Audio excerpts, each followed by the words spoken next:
आज का कहानी विशाखापट्टनम टेस्ट में दोहरा शतक लगाने वाले यशस्वी जायसवाल की।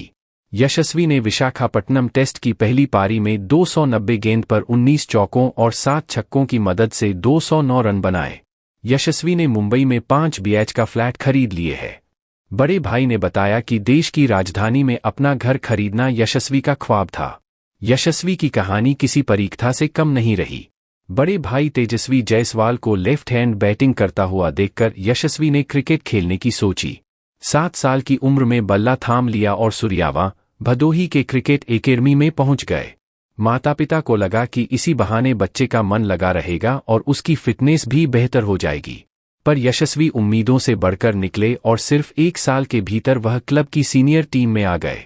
सोचकर देखिए, 8 साल की उम्र में दिसंबर से जनवरी की कड़कती ठंड में यशस्वी क्लब के साथी खिलाड़ियों के साथ ट्रक की छत पर बैठकर यूपी के अलग अलग शहरों में मैच खेलने जाते थे। 8वें नंबर पर बल्लेबाजी करने आते थे और लेग स्पिन गेंदबाजी में भी हाथ आजमाते थे। हर कोई उस उम्र में ही यशस्वी की प्रतिभा देकर दंग रह जाता था। 5 साल लगातार एनएनएस क्रिकेट एकेडमी सूर्यावा, भदोही में ही यशस्वी ने खुद को निखारा। इस दौरान उन्होंने अपने दम पर क्लब को ढेर सारे मुकाबले जिताए। आपको जानकर आश्चर्य लगेगा कि आज तक भदोही जिला क्रिकेट संघ को यूपी क्रिकेट बोर्ड की तरफ से मान्यता नहीं मिल सकी है। ऐसी जगह से अगर कोई लड़का इंडिया खेलने की सोचे भी तो लोगों की हंसी छूट जाए। पर नन्हे यशस्वी ने खुली आंखों में आसमान समेटने का सपना देख लिया था। कहते हैं कि बच्चे में ईश्वर वास करता है।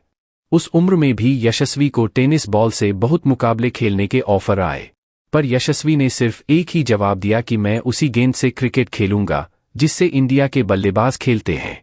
अब जब भरोसा इतना मजबूत हो तो भला ऐसे बच्चे को कौन रोक सकता है। क्लब की तरफ से यशस्वी यूपी बोर्ड के अंडर 14 ट्रायल में शामिल हुए, लेकिन फाइनल राउंड में उन्हें रिजेक्ट कर दिया गया। यशस्वी के कोच आरिफ हुसैन का दिल टूट गया। उन्होंने ठान लिया कि इस लड़के को किसी भी हाल में मुंबई भेजना है। माता पिता राजी नहीं हुए। कहा कि बड़े बेटे को ले जाइए लेकिन छोटे को रहने दीजिए। साल भर की जद्दोजहद के बाद 12 वर्ष की उम्र में यशस्वी मुंबई शिफ्ट हुए। मुंबई के नालासोपारा में यशस्वी जायसवाल का पहला आशियाना था। वह वहीं से अपने ग्रुप के साथ प्रैक्टिस करने आजाद मैदान जाया करते थे। इस बीच यशस्वी के अंकल का किराए का घर उतना बड़ा नहीं था जहां रहकर वह अपनी क्रिकेट की तैयारी जारी रख सकें। यहां से यशस्वी ने कालबादेवी डेयरी में सर छिपाने की खातिर आशियाने की उम्मीद में काम किया। एक दिन ये कहते हुए यशस्वी का पूरा सामान फेंक दिया गया कि वह कुछ नहीं करता है, उनकी सहायता नहीं करता, बल्कि दिन भर क्रिकेट के अभ्यास के बाद थककर चूर हो जाने के कारण सो जाता है। इसके बाद कई दिनों तक भूखे प्यासे गुजरने के बाद यशस्वी को आजाद मैदान के टेंट में रहने की जगह मिल गई। भीषण गर्मी के दौरान उस टेंट में सो पाना बहुत मुश्किल होता था, इसलिए यशस्वी अक्सर रात में बीच मैदान में बिस्तर लगाते थे। पर खुले में सोने का नतीजा हुआ कि एक रात यशस्वी के आंख में कीड़े ने काट लिया। उनकी आंख बहुत ज्यादा फूल गई थी। यशस्वी के पास इतने भी पैसे नहीं थे कि वह डॉक्टर के पास जा सकें और अपनी आंखों का इलाज करवा सकें। उस दिन के बाद से चाहे कितनी भी गर्मी क्यों ना हो, यशस्वी टेंट में ही सोते थे। इसके बाद गुजारा करने के लिए आजाद मैदान में होने वाली रामलीला में यशस्वी पानीपुरी और फल बेचने में मदद करने लगे। ऐसी कई रातें आईं जब साथ रहने वाले ग्राउंड्समैन से उनकी लड़ाई हो गई और बदले में यशस्वी को भूखा ही सोना पड़ा। रामलीला के दौरान कई बार यशस्वी के साथ प्रैक्टिस करने वाले खिलाड़ी उनकी दुकान पर गोलगप्पे खाने आ जाते थे। यशस्वी को उस वक्त बहुत शर्म आती थी।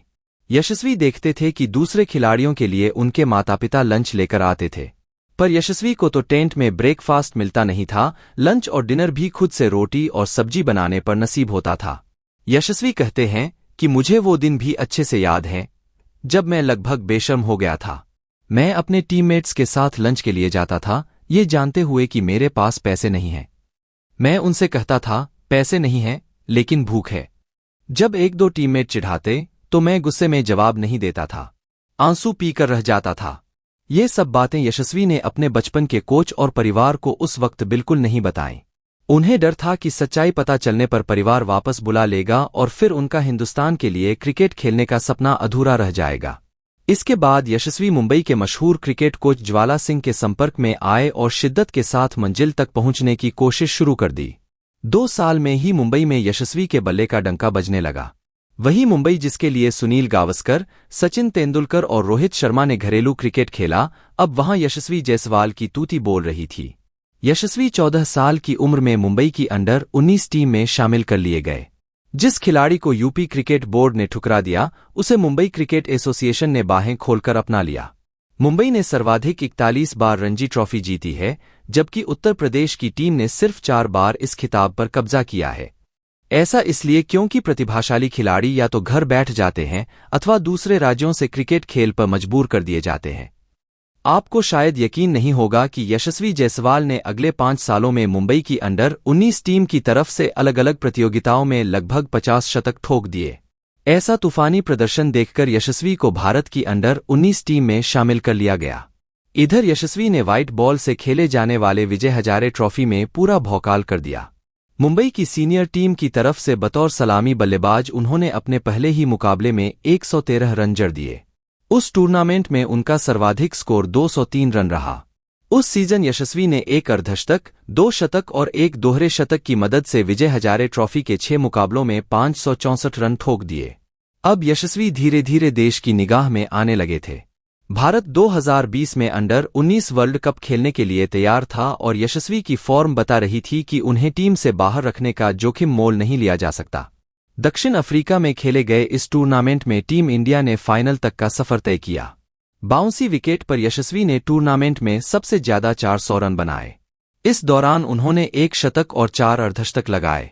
भारत बांग्लादेश के हाथों 3 विकेट से फाइनल जरूर हार गया, लेकिन मैन ऑफ द सीरीज चुने गए यशस्वी जायसवाल का नया सफर शुरू हो चुका था। वर्ल्ड कप के ठीक बाद हुए आईपीएल ऑक्शन में राजस्थान रॉयल्स ने यशस्वी को 2.4 करोड़ में खरीद लिया, लेकिन सिर्फ 3 मैच खेलने का मौका दिया। यशस्वी समझ गए थे कि आईपीएल की प्लेइंग 11 में आने के लिए उन्हें कुछ अलग करके दिखाना होगा। 2021 से 22 की रणजी ट्रॉफी में यशस्वी ने 3 मुकाबलों में ही 3 शतक और 1 अर्धशतक के साथ 498 रन जड़ दिए। वह मुंबई की तरफ से क्वार्टर फाइनल, सेमीफाइनल और फाइनल में उतरे थे। सेमीफाइनल की दोनों पारियों में यशस्वी ने शतक ठोका था। मुंबई को रणजी चैंपियन बनाने के बाद यशस्वी वेस्ट जोन की तरफ से दलीप ट्रॉफी खेलने उतरे। पहले ही मैच में 228 रन और फाइनल में 265 रन। यशस्वी ने अकेले दम पर वेस्ट जोन को दलीप ट्रॉफी चैंपियन बना दिया। यशस्वी को इस प्रदर्शन के आधार पर इंडिया ए टीम में चुन लिया गया। उन्होंने यहां भी बांग्लादेश के खिलाफ ताबड़तोड़ शतक ठोक दिया। 2003 की शुरुआत में यशस्वी रेस्ट ऑफ इंडिया की तरफ से खेलने उतरे और रणजी ट्रॉफी चैंपियन मध्य प्रदेश के खिलाफ दोहरा शतक जड़कर टीम को चैंपियन बना दिया। 2021 और 2022 के आईपीएल में यशस्वी का प्रदर्शन उम्मीदों के अनुरूप नहीं रहा। आईपीएल 2021 में 10 मैच खेलकर 1 अर्धशतक के सहारे 249, तो वहीं 2022 में 10 मुकाबलों में उनके बल्ले से 2 अर्धशतकों की मदद से 258 रन ही निकले। हालांकि राजस्थान रॉयल्स को उन पर पूरा भरोसा था, इसलिए टीम ने उन्हें 2022 मेगा ऑक्शन रिटेन किया था। आखिरकार आईपीएल 2023 में यशस्वी ने अपनी टीम का भरोसा सूद समेत वापस किया। उन्होंने 14 मुकाबलों में 163.61 की स्ट्राइक रेट के साथ 5 अर्धशतक और 1 शतक की मदद से 625 रन ठोक दिए। नतीजा यह रहा कि वह emerging player of the tournament चुने गए। आखिरकार 21 साल की उम्र में यशस्वी को अपनी कड़ी तपस्या का फल मिला। उन्होंने 12 जुलाई को वेस्टइंडीज के खिलाफ टेस्ट डेब्यू किया और पहली ही पारी में 387 गेंद पर 16 चौकों और 1 छक्के की मदद से 171 रन बना दिया। उम्मीद है कि यशस्वी T20 वर्ल्ड कप 2024 में भी नजर आएंगे। बल्ले के जोर पर टीम इंडिया को विश्व विजेता बनाएंगे। धमाकेदार परफॉर्मेंस के बाद यकीन है कि 21 वर्षीय युवा खिलाड़ी यशस्वी जायसवाल का संघर्ष रंग लाएगा। यशस्वी अपनी बल्लेबाजी से टीम इंडिया को बहुत मुकाबले जिताएगा, शतकों का अंबार लगाएगा, अपनी बल्लेबाजी से मचाएगा जमकर बवाल। शतकों की बौछार करेगा यशस्वी जायसवाल।